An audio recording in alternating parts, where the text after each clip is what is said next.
going on? Welcome to Comics Corner. This is about to be a special one.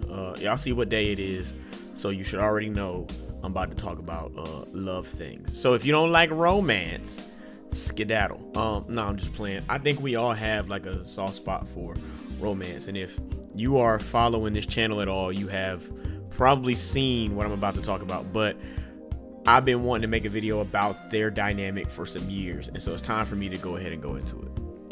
So, you've seen the thumbnail, you know what we're going to talk about. Like the video, comment, and subscribe for more content like this, but let's get into the subject.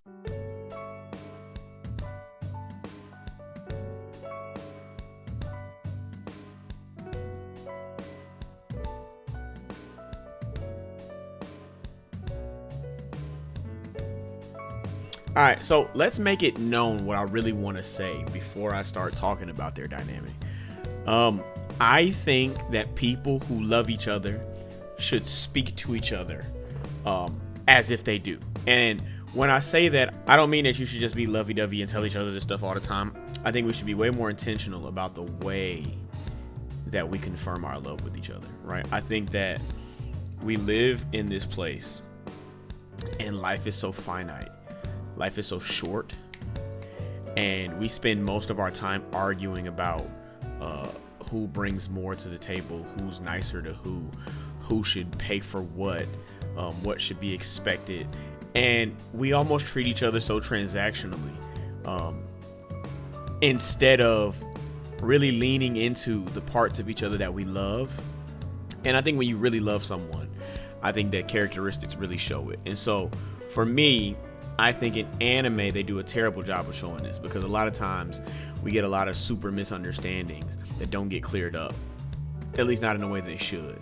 But I think that these characters do it right, and I'm talking about Okarun and Momo Ayase. So I think when I first started watching Dan Da Dan, I just thought it was going to be a typical weirdo story where the kid, especially when you see the way Okarun is designed, you expect him to be super shy, right? And he is. Like, don't get me wrong, but you expect him to be so shy that he would never be forward and upfront about the way he feels. And Momo is the outgoing one. She's a tsundere for all intents and purposes, right? But even her, like, you don't expect her to really like convey how she feels the way that they do. And so in this story, after the first episode, when they start to get close to each other, we get to experience how much they really rock with each other, right? And I'm not going to highlight every single moment, but I just wanted to make it known that I love their dynamic, and I think we need more of it. Like, even from like the moment where, like, if you guys remember, after he went to the house for the first time, he was just expressing to her how, like, he never thought nobody like her would want to talk to nobody like him. I guess I didn't want to miss my chance. I always wanted to have a friend. And then when you showed up, I thought, here's my chance. You know what I'm saying? And that type of conversation is like real and raw, and that's like episode 2. And she like reassures him almost immediately.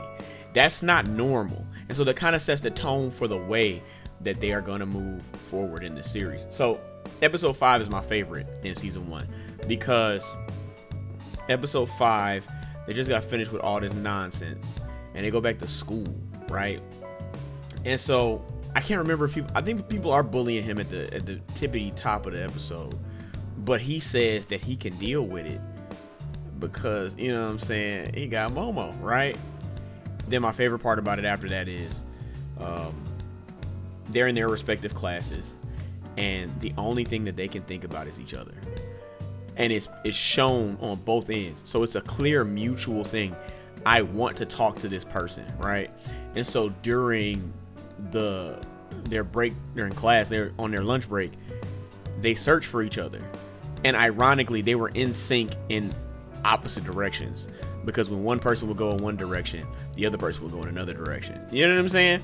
And so it was all areas in which they would probably be at, but just not at that time. They were thinking of each other instead of themselves, right? Which allowed them to miss each other until the very final scene where they're regretting not, you know what I'm saying, not telling each other how they felt originally.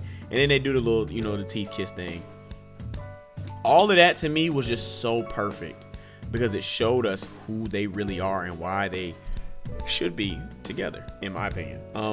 There's a scene after this where one of the guys in the school is like talking to him, trying to figure out like what's up with Momo, right? And figure out if they did it or whatever. And he like, what are you talking about? And then he called her cute, right?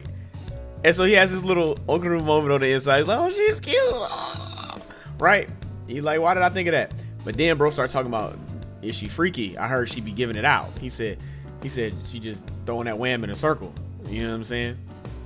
And Okarun goes, who said that? And he started transforming. He said, who told you that? You know what I'm saying? To me, it was just really cool to see that, you know what I'm saying? He really cared about her. My next favorite moment is in season 1 again. And it's when they just finished dealing with the Loch Ness alien situation. Y'all know what I'm talking about. And they wake up in the hallway bucking naked. There was a misunderstanding that took place before that where when they were at school, Okarun was kind of avoiding Momo. And he wouldn't tell her like the truth about where he was going, but he was secretly going to work out because he wanted to be able to protect her, right? And when he's back there, I forgot the girl's name with the pink hair. I completely forgot her name. She tried to get at him because she trying to get something, you know what I'm saying? She like, this is my man's now. I love you now. And so he's trying to like fight her off, but he end up in the weird, awkward position, falling on top of her, right? And that's all that Momo see is you on top of her looking like you trying to be Big Chad. You know what I'm saying? Then the bad stuff happens. And that's when they're in the school's infirmary and all that, or whatever it's called. And she asks him, hey, why was you back there with old girl? Like you lied to me. And he was like, yeah, you right. I did lie.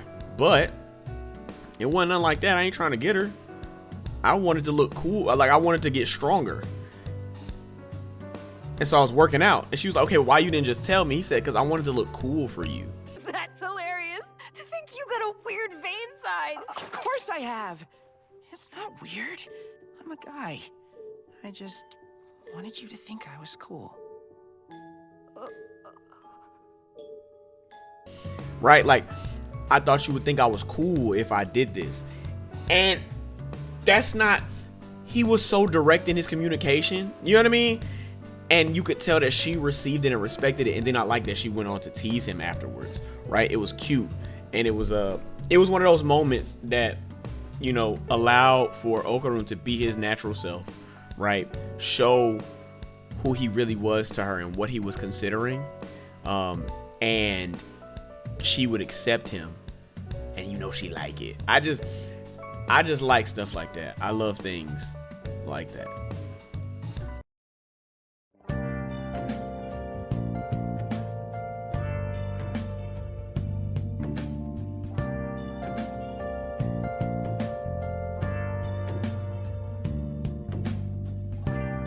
My next favorite moment comes from season 2, right?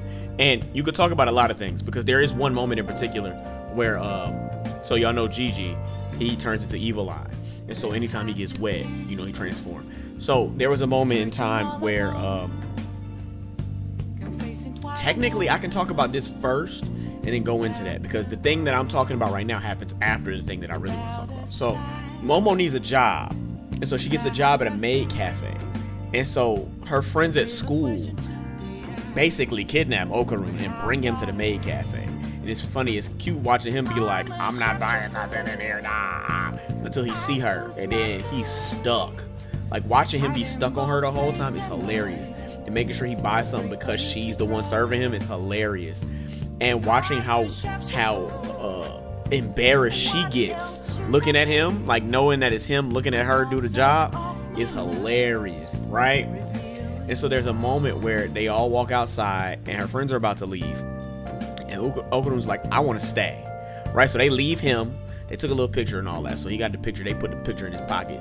They leave and they have a little short conversation where it leads to him saying, you know what I'm saying, how long you gonna be here? She tell him to like 10:30, right? And then he's like, okay, well, you know what I'm saying, I just hang out here, right? Because I don't want you walking home by yourself, you know what I'm saying? And she's like, no, I'm tough, I'll be fine. This is my problem right here. Women, y'all need to start saying what y'all mean, because you didn't want him to do that. You really want him to stay, right? We know this because she spends like the rest of the time thinking about getting off, but the first thing she do when she get off is look for him. But anyway, he agrees and leaves. So then we go into this montage of her working. She does a good job. She gets ready to leave. She looks around. She's kind of sad. And then out of nowhere, my boy with the glasses comes up to save the day.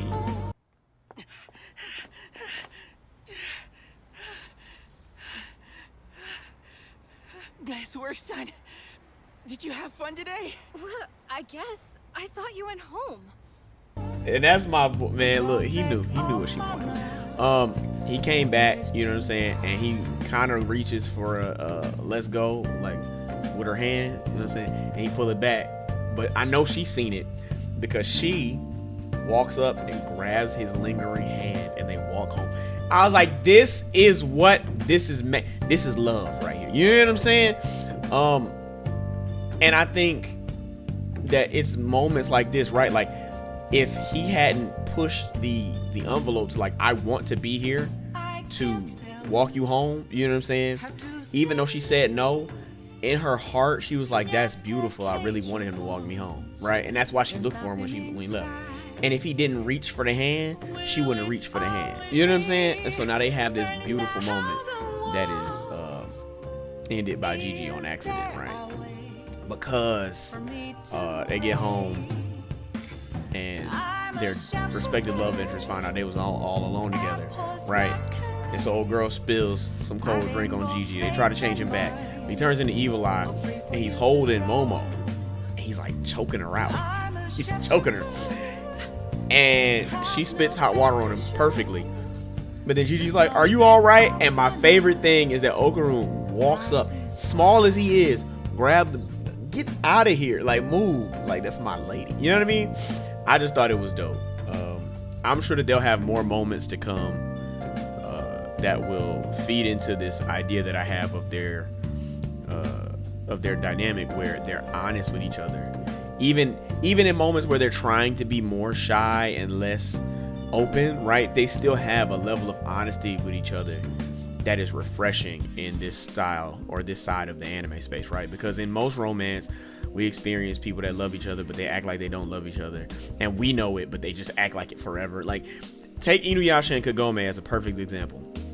The way they argue gets on my last nerves, and they never treat each other like they love each other early on. Like, it is so frustrating watching them sometimes. They don't come into it until later, and even then, it's more Kagome than Inuyasha, right? But I don't see that with Momo and Okarun. I see two people who know, you know what I'm saying, what it's like to not have friends first. And so to connect on a friendship level and to be honest with each other there as their feelings develop. And so they're honest about how they feel, even in their actions, right? Because even though sometimes they act stupid towards each other, like that's just kind of what happens. But I think by the end, we're going to feel like, I think we feel like it now. I feel like they was meant for each other. And so what I really wanted you to get, because I feel like I was yapped a lot, but what I wanted you to get from this, if you've watched this to this point, is if you love somebody, just be open and honest with them. I understand that we're in this culture where people like to play games. People like to feel, you know what I'm saying, like you like them more. They like the attention that you give, or they like to try to take things from you. You know what I mean? Like, there's a lot of non-genuine love or non-genuine relationships. However, I would implore you to continue being who you are at your core and not allow how other people act to dictate the way that you show up for people, right? Because at the end of the day, you still have to be yourself.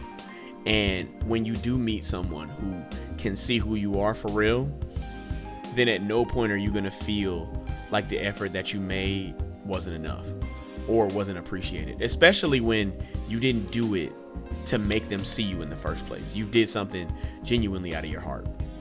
I think that that's something that I adapted, that I've taken on, because there was been plenty of times in my life where I did things because I wanted people to feel a certain way or to see me a certain way. And I think I feel so much more free now that I don't do that. If I did something for you, it's because I desired to do it for you.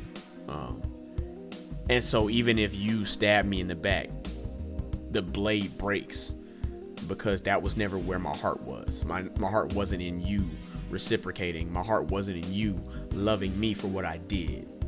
You know what I'm saying? And I didn't show you love to receive something from you. So yeah, I don't got no scripture this time, because I don't really do Valentine's Day anyway. But I just thought this was something cool. All right, so this is post editing. Y'all see I got the headphones on.